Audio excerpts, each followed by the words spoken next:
யார் இந்த சிக்கந்தர் ராஜா? இவர் பிறந்தது பாகிஸ்தானில். இவருடைய கனவு முதலில் கிரிக்கெட் அல்ல, பாகிஸ்தானில் ஏர்ஃபோர்ஸில் சேருவதுதான் இவருடைய கனவாக இருந்தது. அதற்காக 3 ஆண்டுகள் தன்னை தயார்படுத்திக் கொண்டு கடுமையாக உழைத்தார். இறுதியில் பார்வை சோதனை விஷன் டெஸ்ட் தேர்வில் தோல்வி அடைய பல ஆண்டுகள் கழித்து ஜிம்பாப்வே என்ற நாட்டுக்கு குடிபெயர்ந்தார்.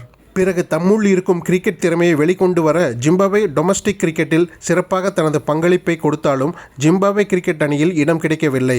காரணம், குடியுரிமை சிட்டிசன்ஷிப் கிடைக்கவில்லை.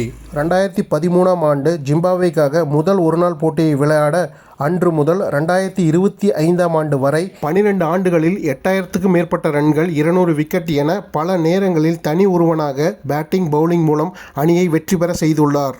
இதனால் ஐசிசி ஒருநாள் ஆல்ரவுண்டர் தரப்பட்டியலில் 302 புள்ளிகளை பெற்று சிக்கந்தர் ராஜா முதலிடம் பிடித்துள்ளார். முதலிடம் பிடித்த முதல் ஜிம்பாப்வே வீரரும் இவரே. ஒரு கனவில் தோற்றாலும் மற்றொரு கனவை வெற்றியாக மாற்றியவர். நாமும் இதை கற்றுக்கொள்வோம்.